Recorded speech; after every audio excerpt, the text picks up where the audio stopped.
ایک محور وہ ہے جو کہتا ہے لا الہ الا ہو، کہ اس کائنات میں اگر کوئی معبود ہے تو صرف اور صرف اللہ ہے، اور دوسرا محور وہ ہے کہ جس کے یہاں الہہ ہوا، یہ دونوں جملے قرآن کے ہیں، کہ دوسرا محور وہ ہے کہ جہاں الہہ ہوا ہے، کہ جہاں معبود ہوائے نفس ہے، جہاں معبود خواہش نفس ہے، انسان وہ کر رہا ہے جو خواہشات چاہتی ہیں، انسان وہ کرتا ہے کہ جو خود چاہتا ہے، یہ خود چاہنا اور ہے اور خدا کا چاہنا اور ہے۔ اس پوری کائنات میں یہ دو ہی محور ہیں جو کام کر رہے ہیں، دو حصوں پر یہ پوری کائنات ڈیوائیڈ ہے۔ یا کائنات میں وہ لوگ ہیں کہ جو خدا پرست ہیں، یا اس کائنات میں وہ لوگ ہیں جو خود پرست ہیں۔ یہ خود پرستی اور خدا پرستی دو ایسے بڑے محور ہیں جہاں پوری کائنات اور پوری عالم انسانیت کو آپ ڈیوائیڈ کر سکتے ہیں، بانٹ سکتے ہیں۔ ایک گروہ وہ ہے جو خدا پرست ہے، ایک گروہ وہ ہے جو خود پرست ہے۔ میں نے عرض کیا ہے، تفصیل سے گفتگو ہوئی ہے کہ یہ سلسلہ جناب آدم سے چل رہا ہے۔ آدم کے دو بیٹے، ایک خود پرست ایک خدا پرست، دونوں، ایک جناب حابیل اور ایک قابیل۔ جناب حابیل خدا پرست ہے اور قابیل خود پرست ہے، اور اس کو دونوں کی مثالیں آپ کے سامنے قرآن مجید سے آیتیں گزر چکی ہیں، اس پر بحث نہیں کرنا۔ خود پرستی جہاں آتی ہے تو اس کے نتیجے میں کچھ چیزیں سامنے آتی ہیں، توجہ کیجیے گا، یہاں سے گفتگو آغاز کر رہا ہوں کہ جہاں خود پرستی ہوتی ہے اس کے نتیجے میں کچھ چیزیں سامنے آتی ہیں۔ قرآن مجید نے اس کو بیان کیا ہے، افرأیت من اتخذ الہہ ہوا، کیا تم نے نہیں دیکھا، پیغمبر سے گفتگو کیا، آپ نے نہیں دیکھا ان لوگوں کو کہ جنہوں نے اپنے نفس کو اپنا خدا بنا رکھا ہے۔ افرأیت من اتخذ الہہ ہوا، جنہوں نے ہوائے نفس کو اپنا خدا بنا رکھا ہے، اپنا معبود بنا رکھا ہے، اپنا الہ بنا رکھا ہے۔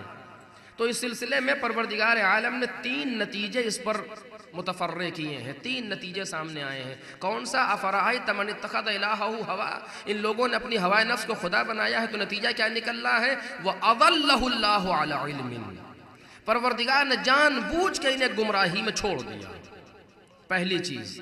دوسری چیز میں نے کل عرض کیا تھا، اسی کو آگے بڑھا رہا ہوں۔ دوسری چیز وَخَتَمَ اللَّهُ عَلَى سَمْعِهِ وَقَلْبِهِ، پروردگار عالم نے اس کے کان اور اس کے دل پر مہر لگا دی۔ تیسری چیز کیا ہے؟ وَجَعَلَ عَلَى بَصَرِهِ غِشَاوَةً، اور اس کی آنکھ پر پردہ ڈال دیا ہے۔ فَمَن يَهْدِيهِ مِن بَعْدِ اللَّهِ، اب اللہ کے بعد کون اس کی ہدایت کرے گا؟ فَلَا تَذَكَّرُونَ، کیا تم اس پر غور نہیں کرتے؟ کیا تم اس سے ہدایت حاصل نہیں کرتے؟ توجہ فرما رہے ہیں آپ کہ جو میں عرض کرنا چاہتا ہوں، تو جس نے اپنے ہوائے نفس کو اپنا معبود بنا لیا، جس نے اپنے ہوائے نفس کو اپنا خدا بنا لیا، جس نے اپنے ہوائے نفس اور اپنی خواہشات کو اپنا الہ بنا لیا، قرآن مجید نے تین نتیجے اس پر مرتب کیے ہیں۔ پہلی بات کہ ابدی گمراہی، اضلہ اللہ علی علم، جان بوجھ کے پروردگار نے علم رکھتے ہوئے بھی اس کو گمراہی پر چھوڑ دیا، چونکہ ہم سے اس کا رابطہ نہیں ہے، اس نے اپنی خواہشات کو اپنا خدا بنا رکھا ہے۔ خود پرستی کا نتیجہ ابدی گمراہی۔ اور دو نتیجے جو اور سامنے آ رہے ہیں کتنے خطرناک ہیں کہ پروردگار نے اس کے کان اور اس کے دل پر مہر لگا دی ہے۔ اس کے معنی یہ نہیں ہے کہ پروردگار عالم تالا لیا بیٹھا ہے اور جیسے ہی کسی نے کیا فوراً تالا بند کر دی، یہ نہیں ہے، بلکہ تکوینی اعتبار سے بتایا جا رہا ہے کہ اگر تم نے یہ کام کیا، اگر تم نے اپنی ہوائے نفس کا اتباع کیا تو نتیجے میں کیا ہوگا؟ نتیجے میں ابدی گمراہی ملے گی، نتیجے میں آنکھ اور کان پر اور دل پر مہر لگ جائے گی۔ اس مہر کے معنی کیا ہیں؟ کہ مہر لگ جائے گی کان کے اوپر یا مہر لگ جائے گی دل کے اوپر۔ اس کے معنی یہ ہے کہ اب کام جو کان سے ہونا چاہیے وہ تم نہیں کر سکو گے۔ توجہ کیجئے گا، کان سے جو کام ہونا چاہیے وہ نہیں کر سکو گے، دل سے جو کام ہونا چاہیے وہ نہیں کر سکو گے۔ اس کے معنی یہ کہ بصارت چھن جائے گی، اس کے معنی یہ نہیں کہ ہارٹ اٹیک ہو جائے گا، مطلب یہ نہیں ہے۔ دل رہے گا، اپنا کام نہیں کرے گا، کان رہیں گے، اپنا کام نہیں کریں گے۔ میں انشاءاللہ اس کو بعد کی تقریر میں آپ کے سامنے گزارش کروں گا کہ پروردگار عالم نے جو چیزیں دی ہیں وہ کسی مقصد کے تحت دی ہیں۔ وہ کون سی چیز ہے جو کان سے ہونا چاہیے، وہ کون سی چیز ہے جو آنکھ سے ہونا چاہیے، وہ کیا ہے کہ جو دل سے ہونا چاہیے۔ دل میں پروردگار عالم نے فیصلے کی قوت رکھی ہے۔ پروردگار دل سے مراد یہ نہیں ہے جو سینے کے اندر پایا جاتا ہے، دل یعنی روح ہے بشر، دل یعنی نفس ناطق بشر، قلب یعنی حقیقت انسان، جس پر حقیقت انسان کا دار و مدار ہے، یعنی روحانی پیکر، یعنی معنوی پیکر، اس پر مہر لگ جاتی ہے کہ اب اس کے اندر فیصلے کی طاقت نہیں ہے، اب وہ یہ سمجھتا ہی نہیں ہے کہ حق ادھر ہے کہ ادھر ہے۔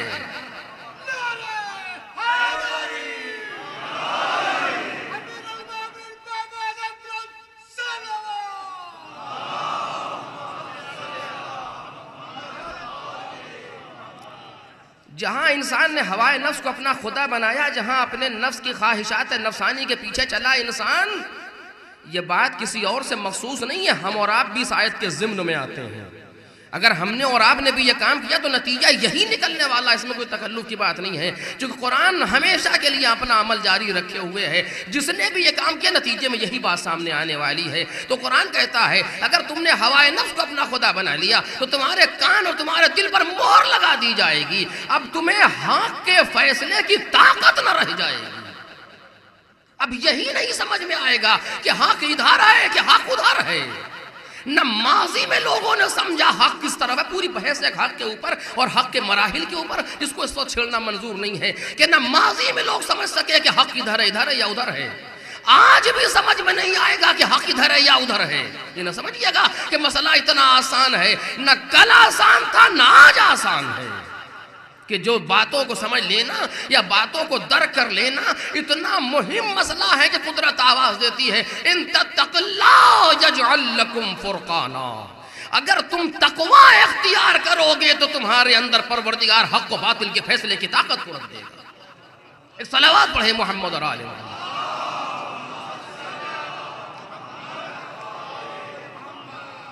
اگر تم نے تقوی اختیار کیا تو تمہارے اندر حق و باطل کے فیصلے کی طاقت پروردگار عالم رکھ دے گا۔ یعنی حق و باطل و فرقان، حق و باطل کے فیصلے کی طاقت بھی اس طرح سے انسان کو حاصل نہیں ہوتی ہے۔ بڑے بڑے مسائل سامنے آتے ہیں کائنات میں، دو آدمی آپس میں لڑ رہے ہیں، حق کدھر ہے، کس کا ساتھ دیا جائے؟ ہوائے نفس کہتی ہے یہ میرا دوست ہے، اس کا ساتھ دو چاہے کچھ بھی ہو۔ قرآن کہتا خبردار ہمیشہ حق کا ساتھ دینا، خبردار ایسا نہ ہو دوست ہوا کرے، بھائی ہوا کرے، کوئی ہوا کرے، اس سے بحث نہیں ہے، لیکن اگر باطل پہ تو تم ادھر نہ جانا، اگر گئے تو یاد رکھو نتیجہ یہی نکلنے والا ہے۔ تو جو فرما رہے ہیں نتیجہ یہی نکلنے والا ہے کہ صلاحیت چھن جائے گی حق و باطل کی، کان پر مہر لگ جائے گی، اب تمہیں حق سنائی نہیں دے گا۔ توجہ فرما رہے ہیں، آپ کے مہر لگ جانے کے معنی ہی ہے۔ مولا کائنات نہج البلاغہ میں ارشاد فرماتے ہیں متقین کے صفات میں وَوَقَفُوا أَسْمَاعَهُمْ عَلَى الْعِلْمِ النَّافِعِ لَهُمْ، کہ یہ متقی وہ ہیں جو اپنے کانوں کو وقف کر دیتے ہیں اس علم کے لیے جو ان کے لیے فائدے مند ہے۔ وہ فائدے مند کائنات کے لیے نہیں، آخرت کے لیے فائدے مند ہے۔ آج حق کی بات کرے انسان سامنے نکتا ہی نہیں ہے، وجہ کیا ہے؟ وجہ یہی ہے کہ معبود اس کا ہوائے نفس ہے، معبود ہوائے نفس ہے، حق کی بات پر ٹھہرے گا نہیں، کیونکہ مہر لگی ہوئی ہے۔ خدا نہ کرتا ہم میں کوئی ایسا شخص نہ ہو، اگر ہو تو پروردگار جو مہر لگانا جانتا ہے وہ ہٹانا بھی جانتا ہے۔ انسان کے لیے ضروری ہے کہ راہ حق کو لیے رہے، ہوائے نفس سے دور ہوتا چلا جائے۔ خواہشات نفسانی ہوئی ایسی باتیں نہیں ہیں کہ جو میدان جنگ میں نہیں، گھر کے اندر ہمارے اور آپ کے معاشرے میں بات کو نیچے لا رہا ہوتا کہ اور کچھ باتیں کہہ سکوں آپ کے سامنے، گھر کے اندر ہمارے بچے نے جو کام کیا ہے وہ صحیح تھا، لیکن ہماری شان کے خلاف تھا، بلا وجہ اسے ڈانٹ رہے ہیں۔ کیوں؟ صحیح کہہ رہا ہے جو کہہ رہا ہے، آپ باپ ہے، اس سے کیا مطلب ہے؟ لیکن بہرحال اگر اس کی بات صحیح ہے تو حق کا ساتھ دیں۔ زوجہ نے ایک بات کہی ہے، صحیح کہی ہے، آپ ہم نے غلط کام کیا ہے، اس نے صحیح ٹوکا ہے، لیکن ٹوکا کیوں؟ ہم شوہر ہیں، یہ کون سی بات ہوتی ہے؟ اس کا تعلق کہاں سے آ گیا؟ کہیں سوال ہی نہیں پیدا ہوتا۔ یہاں پر بھی حق کا ساتھ دینا ہے۔ ہوائے نفس یہ کہتی ہے کہ میری زوجہ ہے، اس کو میری بات ماننا ہے، کیونکہ ہم جو کہہ رہے ہیں غلط ہے، لیکن عقل کہتی نہیں بات صحیح ہے، تسلیم کرو۔ اسی جگہ فیصلہ ہو جاتا ہے کہ حق و باطل کا کیا مطلب، اس کے معنی یہ نہیں ہے کوئی ایسی چیز ہے جو عالم حپروت جیسی گفتگو، نہیں، دن صبح سے شام تک ہمیں یہ دیکھنا ہے کہ ہم کہاں ہوائے نفس کا اتباع کر رہے ہیں اور کہاں حق کے تابع نظر آ رہے ہیں۔ ایک صلوات پڑھ دے محمد اور آل محمد۔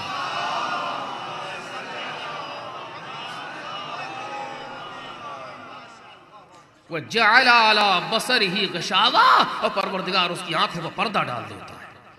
یعنی اب وہ حقائق عالم کو دیکھ ہی نہیں سکتا کیونکہ پردہ پڑ چکا ہے آنکھ پر. اور کتنے ایسے ہیں، یعنی ہم سب اپنے لیے کہہ رہے ہیں، ہم کہ اپنے لیے، کہ آنکھ پر پردہ ہے، اگر پردہ نہ ہو تو انسان کچھ اور دیکھے گا. یہ نہیں ہے کہ میں یوں ہی کہہ رہا ہوں، پیغمبر کی حدیث ہے غضوا ابصارکم ترون العجائب. یہ حدیث ہے پیغمبر کی کہ اپنی آنکھوں کو بند کرو، عجائبات کو دیکھو گے. کیا مطلب ہوا اس کا؟ اپنی آنکھوں کو بند کرو، عجائبات کو دیکھو گے. کیسے بند کریں آنکھوں کو؟ یعنی کہ پھوڑ لیں. جیسے ایک صاحب تھے، انہوں نے اپنی ایک آنکھ پھوڑ دی، کہا خیریت کا اسراف ہے. جب ایک آنکھ سے کام چل رہا ہے تو دوسرا اسراف ہے، فائدہ کیا ہے اس کا؟ کچھ ایسے بھی ہوتے ہیں مقدس بیچارے. تو پیغمبر کیا کہتے ہیں؟ غضوا ابصارکم، اپنی آنکھوں کو بند کرو، ترون العجائب. تو اس کا نتیجہ یہ نکلے گا کہ عجائبات دیکھو گے، یعنی وہ دیکھو گے جو دوسرے نہیں دیکھ رہے ہیں. آپ انسان کی طاقت کا ملاحظہ کر رہے ہیں کہ غضوا ابصارکم کیا مطلب؟ آنکھوں کو بند کرو. یعنی وہ جو مولا کائنات فرماتے ہیں متقین کی صفت میں اسی خطبے کے اندر کہ یہ اپنی آنکھوں کو بند کر لیتے ہیں. غضوا ابصارہم عما حرم اللہ علیہم.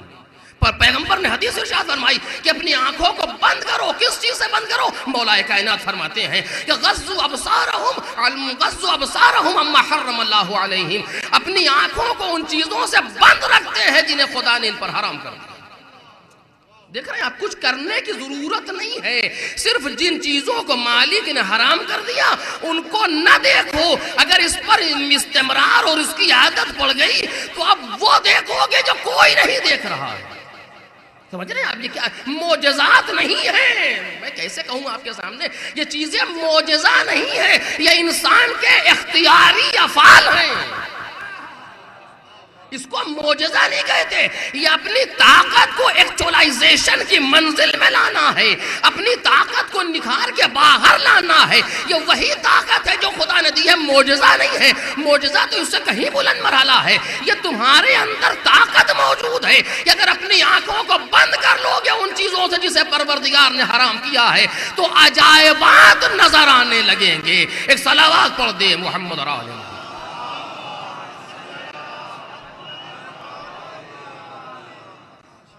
مجھے اپنے کمسن بھائیوں سے گزارش ہے کہ آپ اس چیز کو تجربہ کر کے دیکھیں کچھ دن. یہ طے کر لیں صبح اٹھیں کہ آج پروردگار تیری خاطر کسی حرام شے پر نظر نہیں ڈالوں گا. کیونکہ نظر پڑ جانا اور ہے، نظر ڈالنا اور ہے. یہاں تک روایات میں آیا ہے کہ اگر کسی نامحرم پر نظر پڑے اور انسان نظر کو جھکا دے تو جتنے زمین کے فرشتے ہیں وہ سب اس کے لیے استغفار کرتے ہیں. آپ میں کوئی ایسا بیٹھا ہے میتھمیٹیشین جو کیلکولیٹ کر کے بتایا کتنا اس کو استغفار کیا اس کے لیے؟ جتنے زمین کے فرشتے ہیں سب اس کے لیے استغفار کرتے ہیں. اگر نظر پڑے اور آنکھوں کو اٹھا دے اوپر اس کی طرف نظر ڈالے تو آسمان کے فرشتے اس کے لیے استغفار کرتے ہیں. اور اگر آنکھ کو بند کر لے نامحرم پر پڑھ لے تو زمین اور آسمان کے فرشتے سب اس کے لیے استغفار کرتے ہیں. آپ دیکھ رہے ہیں ایک خواہش نفسانی کے لیے 1 منٹ کا منظر ہے، ایک نامحرم چہرہ جو کچھ دیر میں غائب ہو جانے والا ہے. اس 1 منٹ کو 1 منٹ زیادہ کہہ رہا ہوں، بعض اوقات چند سیکنڈ ہے.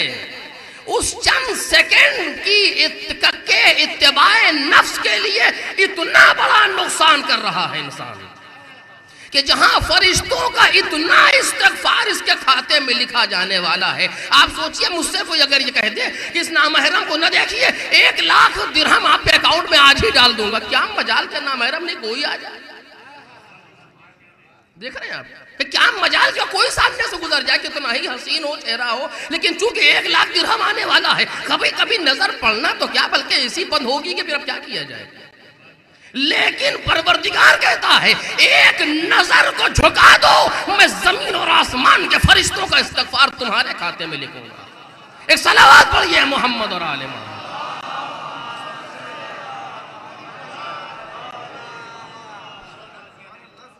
توجہ فرما رہے ہیں کہ 1 نظر کتنا ثواب ہے. اور کتنا جاہل ہے وہ انسان جو ان چیزوں کو توجہ نہ دے. مجھ جیسا، میں اپنے لیے کہہ رہا ہوں. ایک حرام نظر، ایک حرام فوٹو، ایک کوئی چیز جو بھی ہے دنیا میں، پتہ نہیں کیسی کیسی چیزیں، وہ یاد رکھیے گا اگر کوئی چیز ہمیں روک سکتی ہے تو یہی تعلیمات اسلامی ہے. آج لوگ کہتے ہیں بیٹا یوں نہیں کرتا، بیٹی یوں نہیں کرتی. آپ نے دیا کیا ہے اسے جب وہ یہ نہیں کرتا، وہ نہیں کرتا؟ آپ سوچتے ہیں کہ کمرے میں تالا لگا کے روک لیں گے، آپ سوچتے ہیں کمپیوٹر ہال میں رکھ کے روک لیں گے. یہ ساری باتیں ضروری ہیں لیکن کوئی شے نہیں روک سکتی. اس میں اتنا اختیار موجود ہے، اگر کوئی روکے گی تو معرفت پروردگار روکے.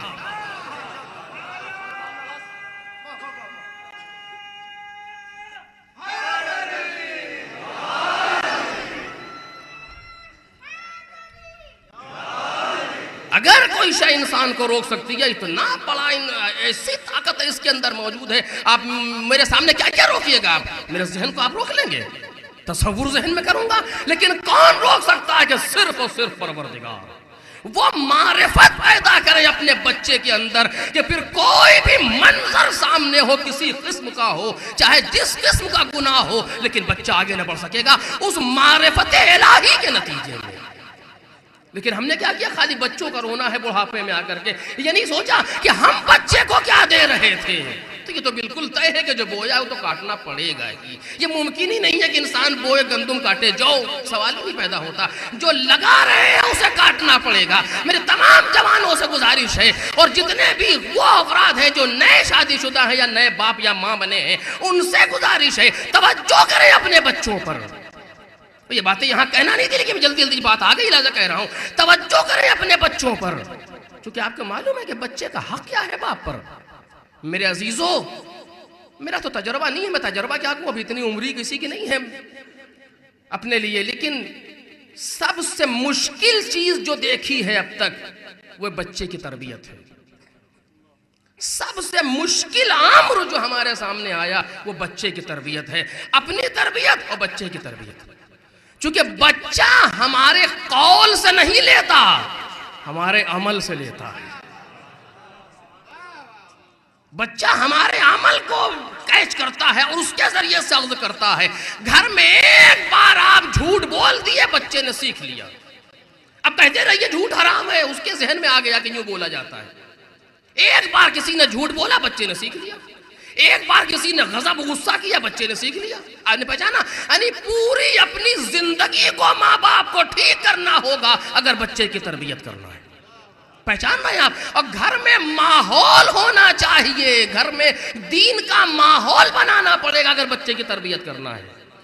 اور بچہ جب گھر میں آ کر کے ان چیزوں کو دیکھے گا، کبھی اس سے دھوکہ نہ کھائیے گا کہ تمام تو خرابی ہے. کیا ہوگا؟ کچھ نہیں، بہت کچھ ہوتا ہے. کیونکہ دین کی طاقت اتنی ہے، اتنی طاقت ہے دین کے اندر، اور تعلیمات دین میں اتنی طاقت موجود ہے کہ مشرکوں کے درمیان رہے لیکن شرک کا دھبا دامن پناہ نہ پائے، کافروں کے درمیان رہے لیکن کفر کا دھبا دامن پناہ نہ پائے. یہ طاقت دی ہے انسان نے، انسان کو خداوند عالم نے. اپنی ذمہ داری تو ادا کریں. بچے کا حق کے لیے صرف ایک حدیث پڑھ رہا ہوں آپ کے سامنے. حق الوالد علی الولد، حق الولد علی الوالد. بیٹے کا حق باپ پر یہ ہے. توجہ فرما رہے ہیں آپ کہ عشرے کا موضوع ہونا چاہیے حقوق جس پر گفتگو کی جائے، کہ بیٹے کا حق باپ پر یہ ہے کہ ان یحسن اسمہ. یہ حق ہے، اور حق وہ ہوتا اگر کوئی حق لے لے تو غاصب ہے، اور قیامت میں حق دینا پڑے گا ورنہ اس کی سزا ہے. اگر کسی کا حق آپ نہ دیں تو اس کے لیے سزا معین ہے. کہ بیٹے کا حق باپ پر یہ ہے کہ اس کا نام اچھا رکھے. سوچ رہے ہیں آپ کہ جو اسلام نام رکھنے کی حد تک حق جانتا ہے وہ تربیت میں جتنا حق جانتا ہوگا. ایک صلوات پڑھے محمد اور آل محمد.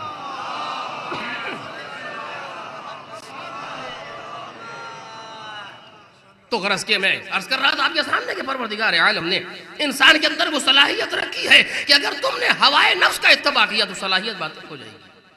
لہذا ضروری ہے کہ حق کا اتباع کیا جائے اور اپنے آپ کو ہوائے نفس سے دور کیا جائے، دل کچھ چاہتا ہو، یہ چیز ایک دن میں حاصل نہیں ہوتی ہے جو پڑھ رہا ہوں یہاں سے، نہ میرے اندر ہے، ایک دن میں نہیں آتی، آہستہ آہستہ آہستہ آہستہ اپنے کو تلقین کرنا چاہیے کہ ہمیں وہ کرنا ہے جو ہمارا خدا چاہتا ہے، ہمیں وہ کرنا ہے جو ہمارا خدا چاہتا ہے۔ ان چیزوں کو انسان اپنے آپ پر تلقین کرتا رہے اور آہستہ آج ایک کام، کل دوسرا کام، پرسوں تیسرا کام کرتے کرتے ایک دن وہ آ جائے گا کہ جب پوری زندگی حق کی تابع بن جائے گی۔ اور جس دن انسان نے جتنا بھی حق کا اتباع کر لیا اور جتنا اپنے آپ کو دور کر دیا ہوائے نفس سے، اتنا ہی اس کے لیے آسمان کے دروازے کھلتے ہوئے نظر آئیں گے۔ پھر وہ دیکھے گا جو دوسرے نہیں دیکھتے ہیں۔ عالم میں فرشتوں کی تسبیح سن لیتا ہے انسان، اس کائنات میں فرشتوں کی آمد و رفت دیکھ لیتا ہے انسان، اس کائنات میں حالات سے پہلے متوجہ ہو جاتا ہے انسان، اس کائنات پر تصرف کر لیتا ہے انسان اگر اپنے آپ کو پروردگار کے تصرف میں لے آئے۔ ایک صلوات پڑھے محمد اور آل محمد۔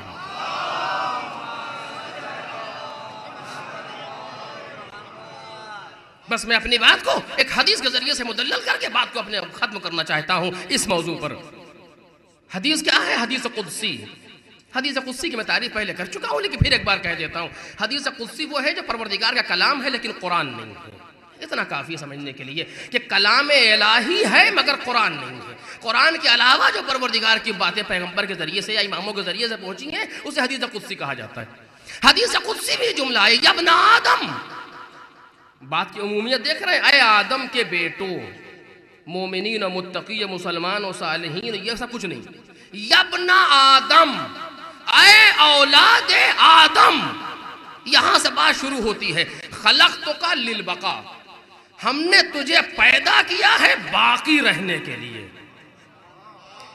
اگر اسی ایک جملے کو ہم سمجھ لیں تو پھر دنیا میں دل نہیں لگتا، کیونکہ دنیا کیا ہے؟ کل من علیہا فان، جو چیز ہے جو بھی اس پر سب کو فنا ہو جانا ہے، اور ہم پیدا کیے گئے ہیں بقا کے لیے۔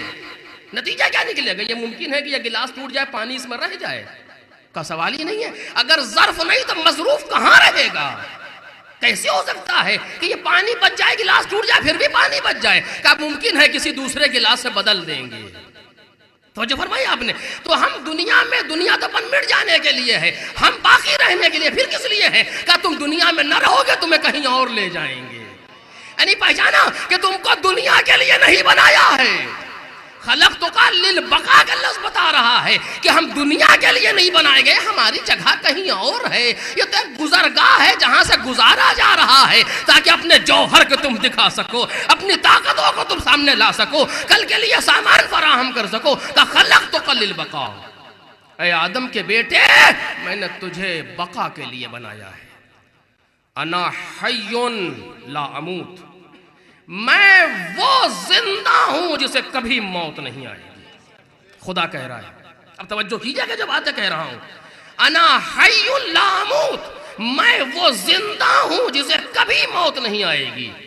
اطعنی فیما امرتک بہ وانتہ اما نہیتک عنہ، جس کا میں نے حکم دیا ہے اس کی اطاعت کر، جس سے میں نے روکا ہے اس سے رک جا۔ دو باتیں، اب اس سے کم خدا کیا دے ہمیں؟ کہ جس کا میں نے حکم دیا ہے وہ کر، جس سے روکا ہے اس سے رک جاؤ۔ اجعلک مثلی حیا لا تموت، توجہ کیجئے کہ حدیث قدسی ہے اور معتبر ہے جو آپ کے سامنے عرض کر رہا ہوں کہ اے آدم کے بیٹے، تجھ کو میں نے باقی رہنے کے لیے پیدا کیا ہے، میں وہ زندہ ہوں جسے کبھی موت نہیں آئے گی، جس کا میں نے حکم دیا ہے ان باتوں میں میری اطاعت کر، اور جس سے میں نے روکا ہے اس سے رک جا۔ میں تجھے اپنی مثال بناؤں گا، میں تجھے اپنی مثل بناؤں گا۔ یہ وہ کہہ رہا ہے کہ لیس کمثلہ شیء، کہ جس کی جیسی کوئی دوسری چیز نہیں ہے، کہ میں تجھے اپنی مثل بناؤں گا، حیا لا تموت، تجھ کو ایسی حیات دوں گا کہ جس کے بعد پھر تجھے موت آنے والی نہ ہوگی۔ ایک صلوات پڑھ دے محمد علیہ۔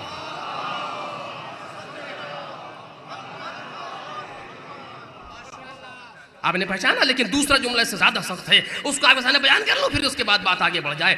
حدیث آگے بڑھی، وہ کہتی ہے سن، انا حی لا اموت اجعلک مثلی حیا لا تموت، میں تجھ کو اپنی مثل بناؤں گا جو کہ مثل نہیں ہو سکتی خدا کی کوئی شے، میں تجھ کو اپنی مثل بناؤں گا. جیسے وہاں کہا تھا کہ مثل اہل بیتی کا مثل سفینۃ نوح، اہل بیت کی مثل نہیں، کیونکہ مثل تو ممکن ہی نہیں ہے، لا یقاس بنا احد، اہل بیت کی مثل ہے سفینہ نوح. اسی طریقے پروردگار کہتا ہے کہ لیس کمثلہ شیء، کوئی جیسی تو کوئی شے ہو ہی نہیں سکتی، حتیٰ وہ بھی نہیں ہو سکتے کہ جو اہل بیت کے فہرست میں ہے، وہ بھی مثل پروردگار کوئی نہیں ہو سکتا. کہ مثل بناؤں گا تجھے، ایسا بناؤں گا کہ جیسا میں زندہ ہوں مجھے کبھی موت نہیں، میں تجھے ایسی حیات دوں گا جسے کبھی موت نہیں. اور دوسری چیز انا الذی اقول لشیء کن فیکون، میں وہ ہوں جو کسی چیز سے کہتا ہوں ہو جا تو ہو جاتی ہے. تو جو فرما رہے ہیں آپ، میں کسی چیز سے کہتا ہوں ہو جا تو ہو جاتی ہے. اطعنی فی ما امرتک بہ، جس کا میں نے حکم دیا ہے اس میں میری اطاعت کر. اجعل کا مثلی، میں تجھے اپنی مثل بناؤں گا. اذا قلت لشیء کن فیکون. ایک صلوات پڑھیں محمد اور آل محمد.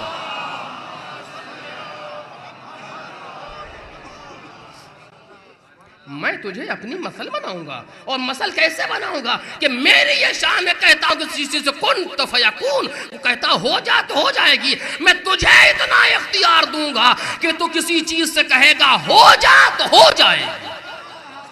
آپ دیکھ رہے ہیں یہ وہ طاقت ہے جو قدرت نے انسان میں رکھی ہے، زیغم الرضوی میں نہیں، انسان میں رکھی ہے. یہ طاقت ہر، پھر لفظ ابن آدم سے گفتگو ہو رہی ہے، متقین مومنین نہیں، آدم کی اولاد میں اتنی قوت ہے. کوئی یہ نہ سمجھے کہ یہ ایمان کی طاقت ہے، نہیں نہیں، یہ طاقت ہم نے انسان کو دے کے بھیجا ہے. انشاءاللہ کل یا پرسوں میں اس پر گفتگو ہوگی کہ وہ لفظ امانت پر، تب آپ بات اور واضح ہوگی کہ یہ طاقت ہم نے انسان کو دے کر کے بھیجی ہے. کہ اگر اس میں اتنی طاقت ہے کہ اگر وہ خالی ان چیزوں کی اطاعت کرے جس کا میں نے حکم دیا ہے، اور ان چیزوں سے رک جائے جس سے میں نے روکا ہے. میں نے کہا داڑھی نہ مونڈنا تو نہ مونڈو، میں نے کہا بے پردہ نہ ہونا تو نہ ہو، میں نے کہا کہ عبادت کرنا تو کرو، میں نے کہا نماز پڑھنا تو پڑھو، میں نے کہا مومن کی توہین نہ کرنا تو نہ کرو، میں نے کہا نامحرم کو نہ دیکھنا تو نہ دیکھو، میں نے کہا ہے مومن کی مدد کرنا تو کرو. جو میں نے کہا ہے وہ کرتے جاؤ، اور جس سے روکا ہے اس سے رکتے جاؤ. اتنی صلاحیت دے دوں گا کہ کائنات کی شے پر تمہارا تصرف ہوگا، اور کہو گے کون ہو جا تو وہ شے ہو جائے گی.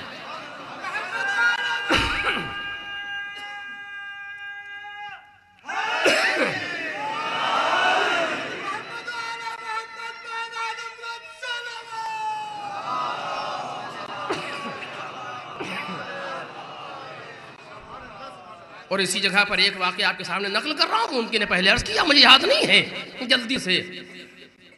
اسی ضمن میں ایک زمانے میں غالباً امام صادق علیہ السلام کا زمانہ ہے.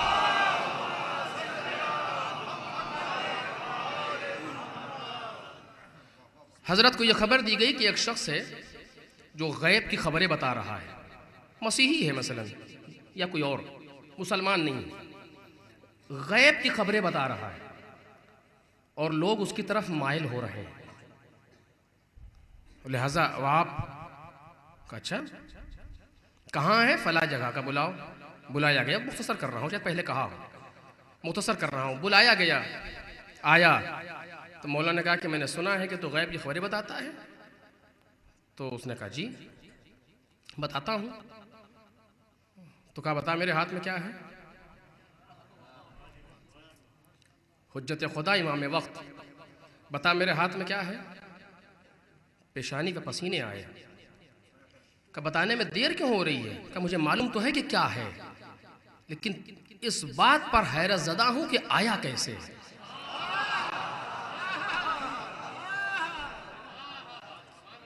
فلاں جگہ سینکڑوں میل دور پہاڑی پر کبوتر نے 2 انڈے دیے تو اس میں سے ایک نہیں ہے ہونا، وہی آپ کے ہاتھ میں ہے. یہ تو مجھے معلوم ہے کہ وہ ہے، لیکن اس بات پر فکر مند ہوں کہ آیا کیسے وہاں سے. اس لیے دیر ہوئی تھی اس کو. امام نے ہاتھ کھولا، وہ چیز سامنے تھی، موجود ہے. اب تو دیکھنے والوں کا حال اور خراب ہو گیا کہ تو ان پر بھی کوئی کرتب ہو گیا. تو یہاں پر بھی عمل چل گیا، اب تو بالکل دین خطرے سے بالکل جڑ سے گیا۔ تو امام نے پوچھا کہ یہ چیز تجھے کیسے ملی؟ تو اس نے کہا کہ جو میرا جی چاہتا تھا میں اس کے خلاف کرتا تھا، جو میرا دل چاہتا تھا اپنا اس کے خلاف کرتا تھا میں، اس کے نتیجے میں یہ چیز مولانا نے کہا کہ بالکل اتباع نفس نہ کرنے کے میں یہی صلہ ملتا ہے۔ دیکھ رہا جو میں آپ سے سامنے کہہ رہا تھا کہ دو چیزیں ہیں، حق کی پیروی کرنا اور نفس کا اتباع نہ کرنا کا عدم اتباع نفس کا نتیجہ یہی ہوتا ہے۔ آپ دیکھ رہے ہو شخص مسلمان نہیں ہے، مومن نہیں ہے، لیکن چونکہ ایک کام کرتا چلا آ رہا ہے، قدرت کسی کے اجر کو ضائع نہیں ہونے دیتی۔ لا یضیع اجر المحسنین، کسی نیکی کرنے والے کے اجر کو ضائع نہیں ہونے دیتا۔ اپنے آپ پر اس نے کام کیا ہے، اپنی صلاحیت کو یوٹیلائز کر لیا اس نے۔ جب یہ بات کہہ دی مانو تو امام نے تائید فرما دیا، اب کیا کیا جائے؟ لیکن اسی جگہ امام نے جملہ اور کہا، اس سے کہتے ہیں کہ میں تجھے دعوت دیتا ہوں کہ اسلام لے آ، تجھے دعوت دیتا ہوں کہ اسلام لے آ۔ اسلام لے آ کہ نہیں میں اپنے دین پر ہوں، کیوں اسلام لے آؤں؟ تو امام نے کہا تو نے اپنے نفس کے خلاف نہیں کیا،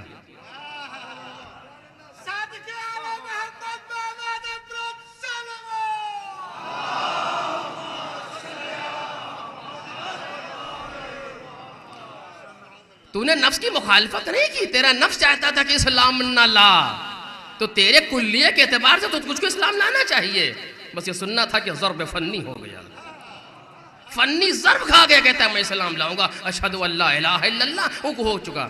بس جیسے ہی، اب اس جملے کے لیے زحمت دے رہا ہوں توجہ کیجئے گا، جیسے ہی یہ کام ہوا امام نے کوئی شے اٹھائی اب اپنے ہاتھ میں، کہا بتا میرے ہاتھ میں کیا ہے؟ بہت پریشان ہوا، کہا نہیں معلوم ہو سکا، نہیں بتا سکا۔ تو امام نے ہاتھ کھولا، کوئی شے سامنے کی تھی بالکل، تو بگڑ گیا کہ یہ کیسے، جب تک میں اسلام نہیں لایا تھا تو اتنی طاقت تھی، اب یہ طاقت جا کیوں رہی ہے؟ امام نے کہا جا نہیں رہی ہے، اب یہ میری زبان میں یہ طاقت، یہ اس کا صلہ اسٹور ہو رہا ہے۔ توجہ کیجئے گا، اب یہ بیلنس جا رہا ہے کہیں، کا مقصد کیا ہے؟ کا مقصد یہ ہے کہ پہلے تو اسلام نہیں لا رکھتا تھا، دین خدا پر نہیں تھا، خدا تیری محنت کا صلہ تجھے یہی دے رہا تھا، اور جب تو کائنات سے گزرتا تو تیرے پاس کچھ نہیں تھا، جو تو نے زحمت اٹھائی تھی اس کا صلہ تجھے یہی مل چکا تھا، تیرے کھاتے میں کچھ بچنے والا نہیں تھا۔ لیکن اب چونکہ تو دین کو قبول کر چکا ہے، محبت خدا کا تجھ سے تعلق ہے، اب تیرا صلہ خدا یہاں نہیں دے رہا ہے بلکہ وہاں دے گا جہاں تجھے بہت چاہیے ہوگا۔ ایک صلوات پڑھ دے محمد اور آل۔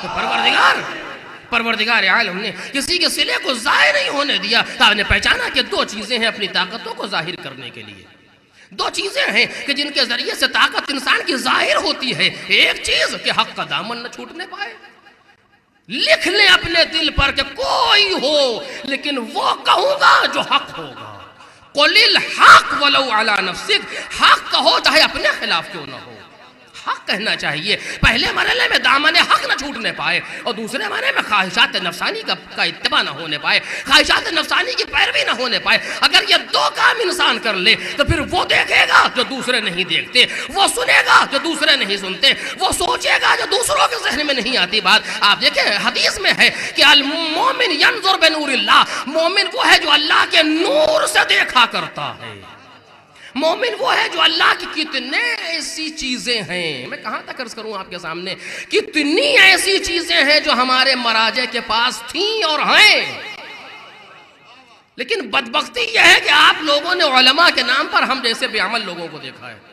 مصیبت یہ ہے کہ آپ سمجھتے ہیں عالم بس یہی ہے، جیسے یہ ہے اور بھی ہوں گے، لیکن یہ نہیں ہے، ہم ان کی خاک پاں کے برابر نہیں ہے، بغیر مبالغہ عرض کر رہا ہوں، خاکی پاں کے برابر نہیں ہے کہ وہ افراد جنہوں نے اپنی پوری عمر کو راہ خدا میں صرف کر دیا، جہاں پوری عمر راہ خدا میں لگ گئی ہے، ان کے پاس وہ چیزیں موجود ہیں جو معجزات نہیں ہیں، ان کی ظاہری طاقتیں ہیں جو سامنے آ جاتی ہیں۔ اب اسی ایک کن فیکون کی ایک مختصر سے مثال آپ کے سامنے بیان کر کے مجلس کو تمام کر رہا ہوں، باتیں اور کہنا تھی لیکن اب شاید آگے نہ بڑھ سکے۔ ایک صلوات پڑھیں محمد اور آل محمد۔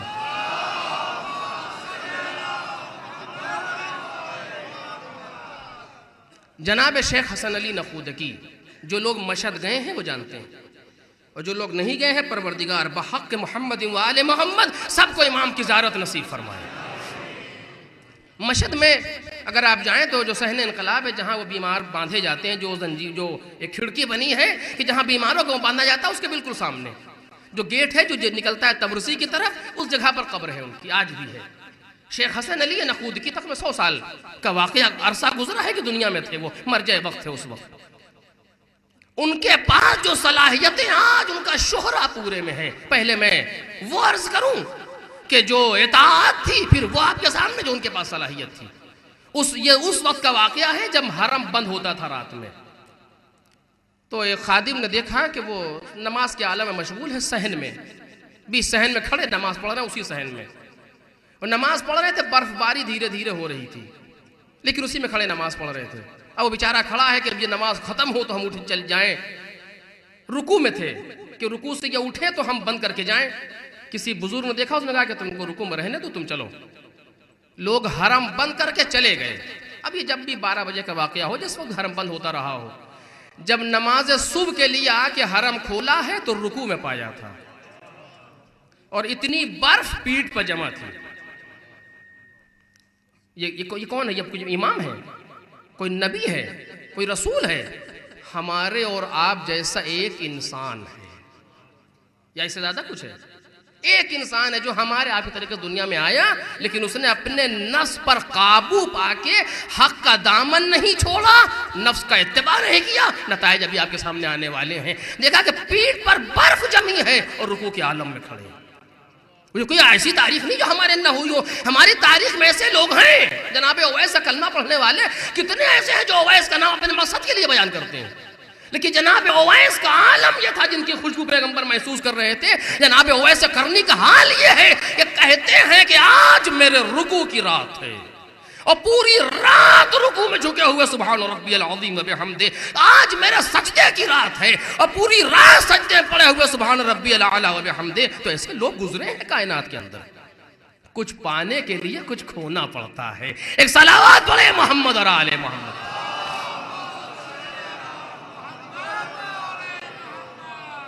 تو یہ ان کی عبادت کا حال تھا۔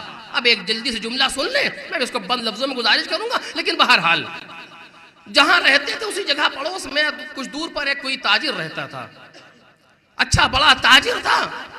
اس کی کل اولاد میں ایک بیٹی کی یہاں ولادت ہوئی تو وہ سلسلہ بند نہیں ہو رہا تھا خون کا۔ بڑا پریشان حکیم و ڈاکٹر و یہ و وہ تو و میں، لیکن کسی طرح سے کوئی افاقہ نہیں ہوا۔ نوبت یہ تھی کہ بیٹی مر جائے گی، نوبت یہ ہے کہ مر جائے گی وہ لڑکی، اور ان کو اس کو افاقہ نہیں ہو رہا کسی دوا کے ذریعے سے۔ جب دنیا سے ہاتھ چھوٹ جاتا ہے تب کوئی مولوی یاد آتا ہے۔ جب کسی نے کہا کہ جا کے شیخ سے کہو وہی دعا کرے کم از کم، جب سارے حکیموں سے فارغ ہو لیے تب شیخ یاد آئے۔ لیکن بہرحال آیا بیچارہ، اور آ کر کے روتا ہوا آیا شیخ کے پاس، شیخ حسن علی نخودکی یا اصفہانی ان کے پاس آئے، اور آ کر کہتے ہیں کہ میری بیٹی کا عالم یہ ہے، آپ اس کے لیے دعا کریں، کچھ کریں آپ اس کے لیے۔ اپنے خادم سے کہا، خود بھی نہیں، توجہ کیجئے گا، اپنے خادم سے کہا کہ جا کے کہہ دو کہ شیخ حسن علی کہہ رہے ہیں کہ بند ہو جا۔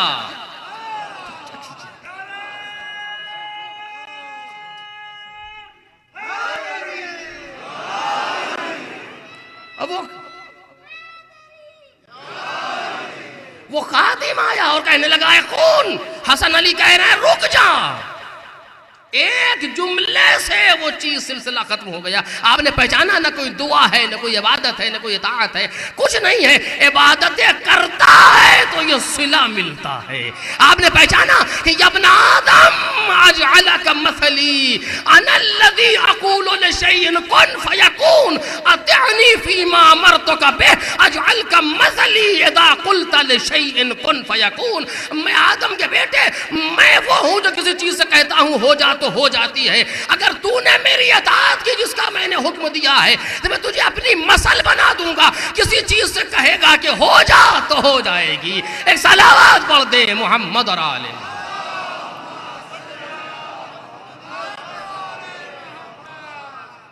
انسان اور امانت الہی پروردگار عالم نے انسان کے اندر جو طاقت رکھی، ہم سمجھتے چلتا پھرتا یہ 60-70 کلو کا انسان ہے، اس سے کوئی بحث نہیں، اس کا جسمانی پیکر ہے، اس کے روحانی پیکر میں اتنی طاقت موجود ہے کہ زمانہ اس کو سمجھ نہیں سکتا۔ کچھ باتیں ایسی ہیں کہ جو میں ممبر سے کہہ نہیں سکتا ہوں آپ کے سامنے، کہ زمانہ محسوس نہیں کر سکتا کہ قدرت کتنا دیتی ہے انسان، جس نے بغیر مانگے اتنا دے دیا۔ ہماری تمام نالائقیوں کے باوجود اتنا دے رہا ہے۔ میں تو اپنے لیے یہی سمجھتا ہوں، آپ بہتر ہیں۔ ہماری نہایت ضلالتوں کے باوجود اس نے ہمیں کائنات میں عزیز بنا دیا۔ ہماری تمام لعامتوں کے باوجود اس نے ہمیں کائنات میں کریم بنا دیا۔ ہماری تمام جہالتوں کے باوجود اس نے کائنات بنا میں عالم مشہور کر دیا۔ جب مولا کائنات فرماتے ہیں دعائے کمیل میں کہ کم من ثناء جمیل لست اہلا لہ نشرتا، پروردگار کتنی ایسی باتیں ہیں جن کا میں اہل نہیں تھا تو انہیں میرے لیے نشر کر دی ہیں۔ تو سوچو جب بغیر مانگے اتنا دے رہا ہو، جب کوئی اس کی بارگاہ میں کھڑا ہو جائے گا تو وہ کتنا دے گا۔ ایک صلوات پڑھ دیں محمد اور آل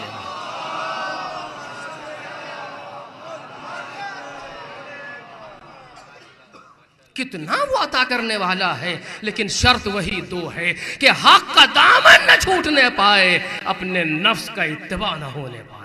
یہ ممکن ہی نہیں ہے کہ نفس کی پیروی بھی ہوتی رہے اور کمالات نفسانی بھی ظاہر ہوتے رہے، سوال نہیں پیدا ہوتا۔ بس یہی دو مرحلے ہیں، اگر اس سے انسان چھوٹ جاتا ہے، اب ذہن اس منزل پر آ گئے ہیں کہ میں لفظ امانت پر کچھ عرض کروں، انشاءاللہ کل سے گفتگو 2 تقریر میں اسی لفظ امانت پر ہوگی، اسی جگہ بات تمام ہوگی کہ پروردگار عالم میں انسان میں اتنی طاقت رکھی ہے کہ زمین اس امانت کو نہ اٹھا سکی جس کو انسان نے اٹھا لیا، آسمان اس کا تحمل نہ کر سکا جس کو انسان نے اٹھا لیا، پہاڑ اس کا تحمل نہ کر سکے جس کو انسان نے اٹھا لیا۔ اتنی صلاحیتیں جناب انسان کے اندر پروردگار عالم نے رکھی ہیں۔ اسی جگہ بات ختم ہو رہی ہے، ذرا سوچئے کہ جب ان کے اقوال پر چل کے اتنی صلاحیتیں کوئی لے سکتا ہے تو جو ان کی گود میں پلا ہو، اور صرف یہی نہیں کہ گود میں پلا ہے، اس کے اپنے اندر بھی وہ صلاحیت ہے کہ ان سے کسب کرے، اس میں کتنا کمال ہوگا۔ جس کے گھر کی کنیز قرآن میں بات کرے، اور اس پر کوئی تعجب نہیں ہونا چاہیے، اگر جناب فضہ قرآن میں گفتگو نہ کرتی تو تعجب ہوتا، انہیں کرنا ہی چاہیے تھا۔ کیوں؟ ایک شخص ہے، مثلا فرض کیجئے 20 سال سے ایران میں رہ رہا ہے، اور فارسی بولے تو تعجب ہے کہ نہ بولے تو تعجب ہے۔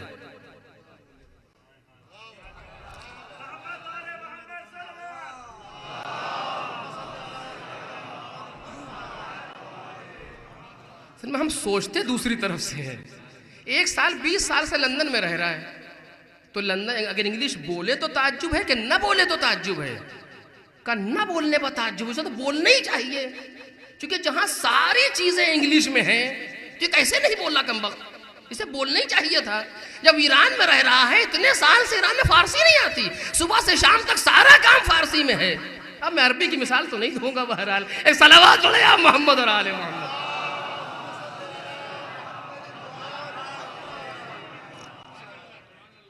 بات اپنے ہی تک رکھو، زیادہ بہتر ہے۔ اتنے سال سے ایران میں فارسی نہیں بول پا رہا، تعجب ہے نہیں بول پاتا، سارا کام فارسی میں ہے، تو نہ بولنا تعجب ہے، بولنا نہیں۔ فضہ آل محمد کے گھر میں ہے، جس گھر کی زبان قرآن ہے،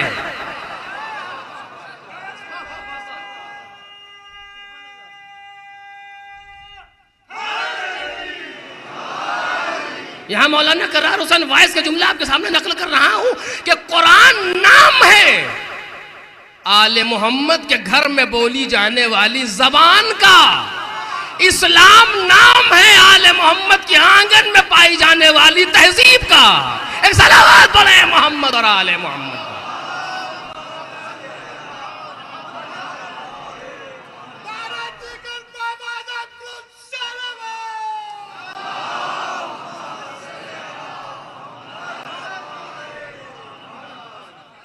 تو اگر فضہ نہ بولے قرآن تو تعجب ہے کہ جہاں صبح سے شام تک مولا علی بولے تو قرآن، جناب سیدہ بولے تو قرآن، بچے بولے تو قرآن، پیغمبر بولے تو قرآن، تو اب اگر نہ بولے تو تعجب ہوگا۔ اور اب سوچئے جو اپنے کنیز کی ایسی تربیت کر دے۔ آج بھی یہ ماحول نہیں ہے، نہ اس وقت تھا۔ غلاموں اور کنیزوں کی کوئی تربیت پہ فکر نہیں کرتا، خالی کام سے بحث رہتی ہے۔ آج بھی یہی ہے، کوئی کام والی ہمارے گھر میں آتی ہے تو ہم اسے اخلاق علوی نہیں سکھا پاتے۔ کتنی بڑی بدبختی ہے۔ کم از کم اسی بہانے سے ایک انسان کو تو ٹھیک ہی کر لینا چاہیے، لیکن گھر کا ماحول ایسا ہے کہ اور خراب نہ ہو جائے، یہی کا بہت ہے۔ ایک صلوات پڑھے محمد اور آل محمد۔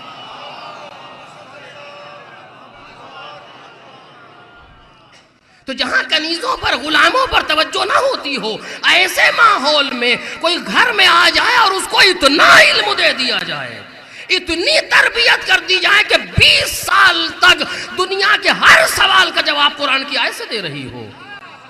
سوچئے جو کنیز کی ایسی تربیت کرے، اپنی بیٹی کی تربیت کیسے کرے گی؟ اس نے بیٹوں کی تربیت کیسے کی ہوگی؟ بیٹوں کو آپ ہٹا لے کہ معصوم ہے، بیٹیاں تو معصوم نہیں ہیں، لیکن اتنی تربیت کی تھی بیٹی کی کہ جب بولی ہے تو علی کا لہجہ یاد آیا۔ تو صرف یہی نہیں ہے کہ مولا کے لہجے میں جیسے کوئی نقل کر کے نہیں، فصاحت علی کی یاد آ رہی ہے۔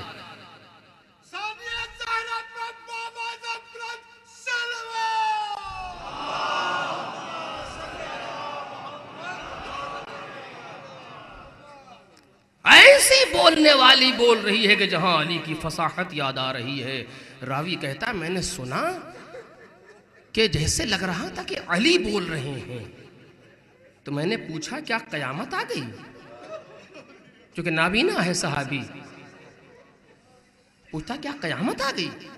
کہا نہیں کیا ہوا تمہیں خیریت؟ کہا میں علی کا لہجہ سن رہا ہوں، علی کی فصاحت و بلاغت سن رہا ہوں۔ کہا یہ علی نہیں ہے، علی کی بیٹی زینب بول رہی ہے۔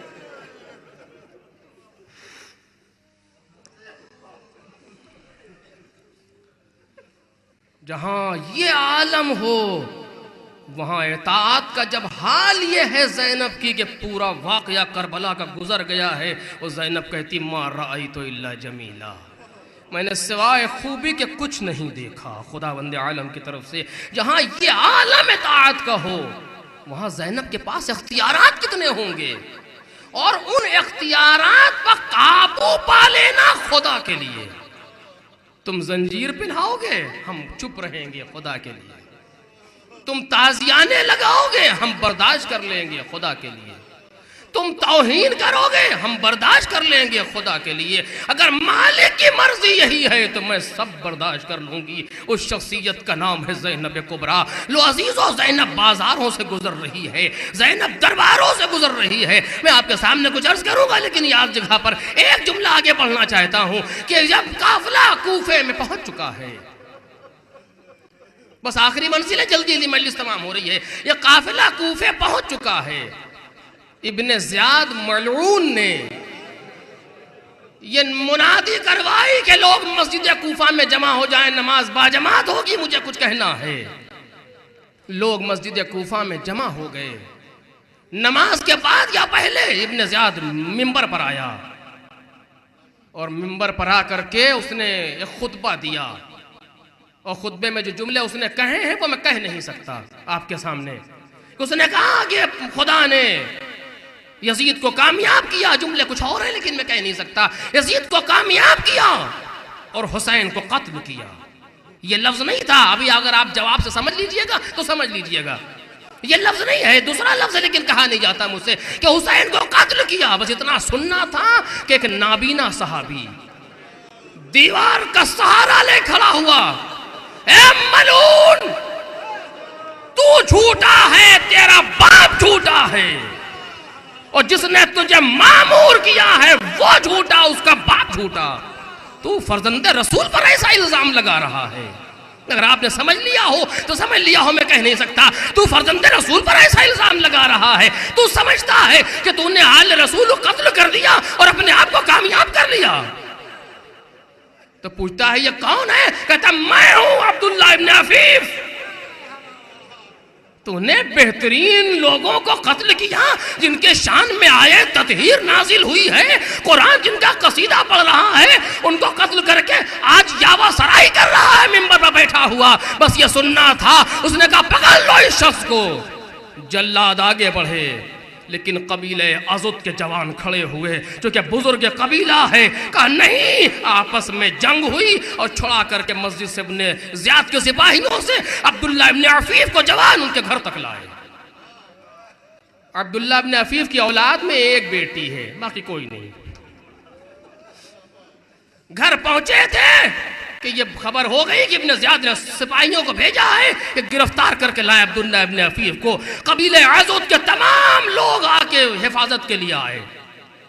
گھر کے باہر لوگ موجود ہیں، جنگ ہو رہی ہے، لیکن جنگ ہوتے ہوتے ابن زیاد کے سپاہی گھر تک آ گئے عبداللہ ابن عفیف کے۔ بیٹی نے کہا بابا گھر کے دروازے پر لوگ آ چکے ہیں۔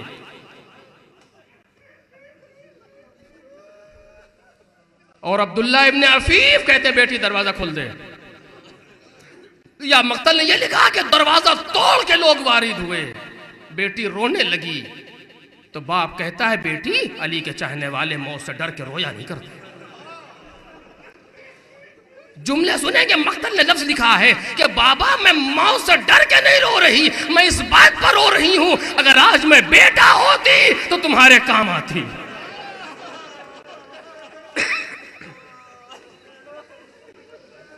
آج اگر میں بیٹا ہوتی تو تمہارا دفاع کرتی۔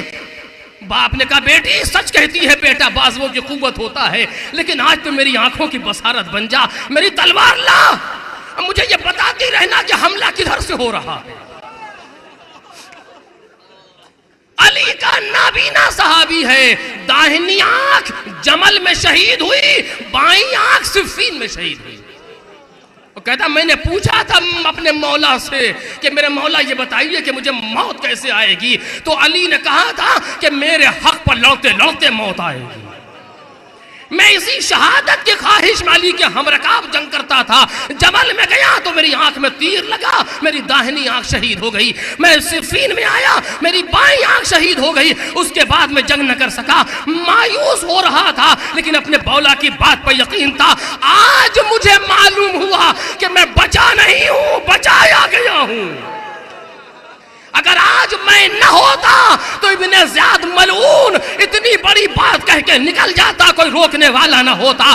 آج ہی کے لیے مجھے زندہ رکھا گیا تھا۔ اے بیٹی میری زندگی کا مقصد پورا ہو گیا، اب تو یہ بتاتی رہے کہ حملہ کدھر سے ہو رہا ہے۔ علی کا بوڑھا نابینا صحابی تلوار لے کے کھڑا ہوا، دشمن گھر میں وارد ہوئے، چاہا کہ پڑھ کے سر قلم کر لیں۔ بیٹی نے کہا بابا حملہ سامنے سے ہو رہا ہے۔ شمشیر چلی، سرتن سے جدا ہو گیا۔ جدھر جدھر سے لوگ آتے جاتے ہیں بیٹی بتاتی جاتی ہے، اور وہ اشارے پر تلواروں سے کام ہو رہا ہے۔ کسی نے کہا کہ ارے یہ علی کا صحابی ہے، اس کو ایسے نہ مار سکو گے، نیزہ پھینک کے مارو۔ بیٹی نے کہا بابا کچھ سنا؟ کہا میری پارے جگر اب تو حجرے میں چلی جا اور جا کے دروازہ بند کر لے، تاکہ مجھے یہ اطمینان ہو جائے کہ میری بیٹی محفوظ۔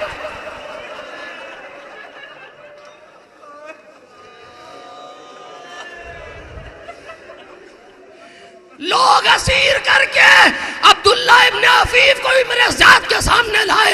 ابن زیاد سے گفتگو ہوئی، وہ نقل نہیں کرنا مقصود۔ گفتگو کے بعد کہا گیا کہ لے جا کے قتل کر دیا جائے۔ عبداللہ کا سر تن سے جدا کر دیا گیا، لاش